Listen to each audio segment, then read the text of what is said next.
की परिधि में प्रवर्तन निदेशालय डोरंडा रांची के कार्यालय से 100 मीटर की परिधि में यह धारा लागू की गई है।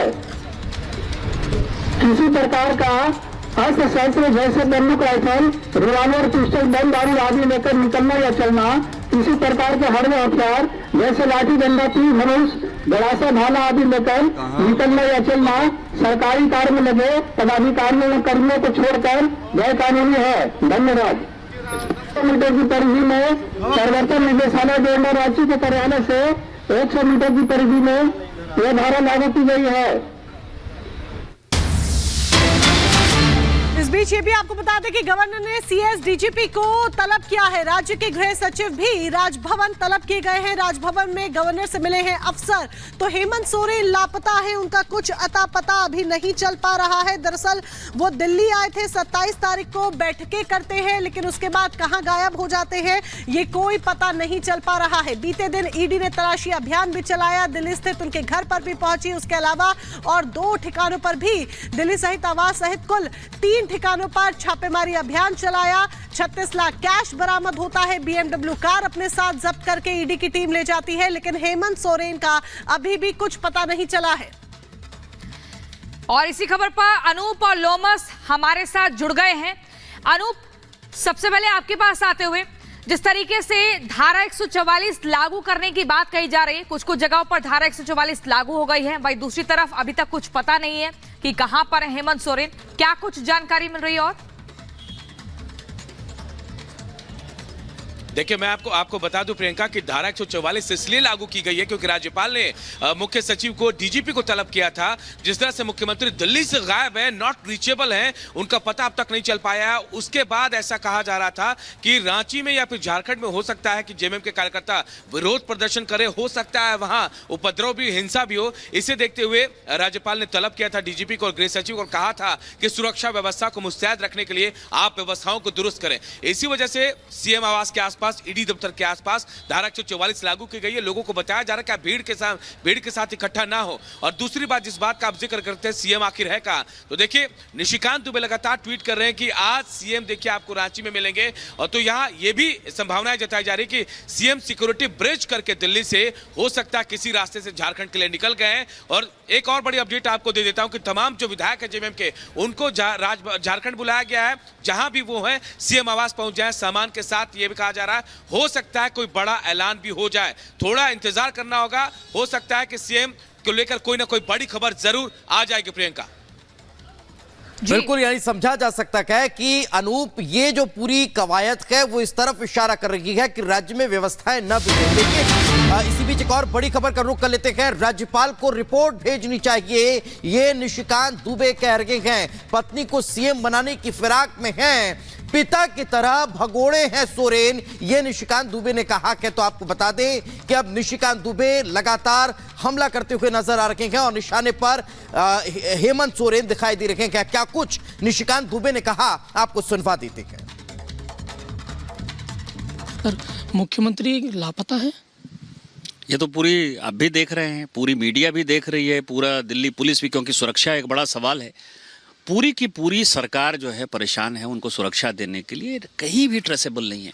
और मुझे लगता है कि उनके पिताजी केंद्रीय मंत्री रहते हुए, आपको ध्यान हो कि 21-22 दिन जो है अनट्रेसेबल रहे थे, उसी के नक्शे कदम पर उनके पुत्र हेमंत सोरेन जी चल रहे हैं। और झारखंड का वोटर होने के नाते, झारखंड का सांसद होने के नाते, झारखंड का नागरिक होने के नाते, ये मेरे लिए जो है वो बड़ी शर्मनाक घटना है कि हमारा मुख्यमंत्री जो है गायब हो जाए। लापता मुख्यमंत्री हम किसी राज्य का हो, इससे ज़्यादा दुर्भाग्यपूर्ण घटना नहीं हो सकती। और ये कांग्रेस के लिए, आरजेडी के लिए और जो सहयोगी पार्टी जो इंडी अलायंस है, उसके लिए भी एक सोचनीय बात है कि जो एक ईडी के पूछताछ के डर से 48 घंटे से गायब हो जाए, उसके आधार पर वो कैसे अपना इंडिया अलायंस चला सकते हैं। या उनके लिए जो संविधान में जिसकी आस्था नहीं है, जिसका चोरी चकारी, गिट्टी बालू मिट्टी और ट्रांसफर पोस्टिंग के अलावा किसी और पर जो है विश्वास नहीं है, उस आदमी को कैसे नेता बना सकते हैं। पत्र भी लिखा है, आरोप भी लगाए, केंद्रीय जांच एजेंसी का दुरुपयोग कर रहे, बजट सत्राहना है, सब कुछ बातें करे। वो उनको सामने आके ये बातें करनी चाहिए ना, पत्र से, मुख्यमंत्री पत्र से चलते हैं। नेता जो है, नेता अपना भाषण देता है। नेता को तो ये मौका है कि अपनी बातें जो है वो जनता के सामने कहे, अपनी बातें जो है मीडिया के सामने कहे, अपनी बातें वो संसद में कहे, अपनी बातें वो विधानसभा में करे, अपनी बातें वो कैबिनेट में कहे। ये नेता को इतना तो प्रिविलेज है ना। और आप तो मुख्यमंत्री हो, आपके लिए तो पूरा राज्य है। आप निकल कर बाहर निकलो ना। आप कहाँ से ये पत्र लिख रहे हो? जो प्रेस रिलीज जारी कर रहे हैं, मुझे तो लगता है कि उनसे भी पूछताछ होनी चाहिए। उनके जो सुरक्षा के अधिकारी थे उनसे भी पूछताछ होनी चाहिए। आखिर है कहाँ से ये पत्र जारी हो रहा है? या उनका हस्ताक्षर जो है कोई गलत तरीके से लेकर जो है, हो सकता है उनका अपहरण हो गया हो। ये भी तो एक सवाल है ना। लेकिन परिवार ने ना गुमशुदगी की रिपोर्ट की है, ना डीजीपी या जो चीफ सेक्रेटरी है उसने जो है आज तक उनके सुरक्षा अधिकारी को बर्खास्त नहीं किया है। तो मुझे लगता है कि ये बड़ी कंस्पिरेसी है और झारखंड में 356 लगाने के अलावा मुझे कोई दूसरा रास्ता नहीं नजर आ रहा है। ईडी घर पे खोजती रही, फिर रात को गाड़ी वगैरह भी उनकी लेकर गई। ये गाड़ी जो है प्राइवेट गाड़ी है, BMW, 1 करोड़ से ऊपर की गाड़ी होगी। विनोद सिंह जिसके यहाँ रेड हुआ, मेरी जानकारी है कि उसकी ये गाड़ी है। मुख्यमंत्री एक प्राइवेट आदमी का जो दलाली करता है, विनोद सिंह का कोई और बिजनेस नहीं है, शुद्ध दलाल क्या जो है गाड़ी लेके घूमे, तो आप समझ सकते हो कि झारखंड की स्थिति क्या है। लोकपाल के माध्यम से आपने पहले आवाज़ उठाई थी, और जिस तरीके से अगर देखा जाए जो आपके प्रदेश अध्यक्ष हैं उन्होंने बेनामी की घोषणा भी कर दी। 11,000 रुपये कोच के अलावा 11,000 रुपये पाओ। 82 ऐसी संपत्ति है जो सोरेन परिवार की है, जो उन्होंने न चुनाव आयोग को डिक्लेयर किया है, ना उन्होंने इनकम टैक्स को डिक्लेयर किया है। सीबीआई ने ये जांच करके लोकपाल को रिपोर्ट दे दी है। लोकपाल की जांच रोकने के लिए पिछले 2 साल से ये पूरे एड़ी चोटी का जोर करा लिए।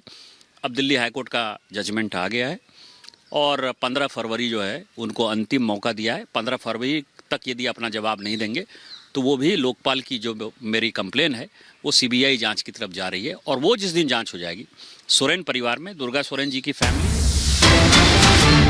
अपनी नजर बनाकर रखेंगे। लेकिन इस बीच एक अहम जानकारी आप तक ये भी पहुंचा दें कि चंडीगढ़ में बीजेपी का मेयर बन गया है। दरअसल मेयर के चुनाव थे और ऐसे में मेयर बना है बीजेपी का चंडीगढ़ में। आम आदमी पार्टी और कांग्रेस गठबंधन को ऐसे में करारा झटका लगा है और हार हुई है आम आदमी पार्टी और कांग्रेस गठबंधन की। हंगामे के बीच मेयर का चुनाव जीता है। मेयर चुनाव में इंडी को एक बड़ा झटका लगा है। तो जिस तरीके से भारतीय जनता पार्टी के विरोध में, मोदी विरोध में इंडी गठबंधन सामने आया और चंडीगढ़ मेयर चुनाव के लिए आम आदमी पार्टी और कांग्रेस ने हाथ मिलाया कि भारतीय जनता पार्टी को आगे नहीं बढ़ने देना है। लेकिन ये सारा फॉर्मूला धरा का धरा रह गया और फेल हो गया। जीत हुई है मेयर चुनाव में बीजेपी की और चंडीगढ़ में बीजेपी का मेयर बन गया है। हंगामे के बीच मेयर का चुनाव जीत लिया है भारतीय जनता पार्टी ने और इसी के साथ ही चंडीगढ़ में इंडी गठबंधन को एक करारी हार का सामना करना पड़ा। एक बड़ा झटका लगा। लगातार रोजाना इसी तरीके से इंडी गठबंधन को एक के बाद एक झटके लग रहे हैं, चाहे वो नीतीश कुमार का साथ छोड़ के जाना हो या फिर इस तरह से अब चंडीगढ़ में हार का सामना करना हो।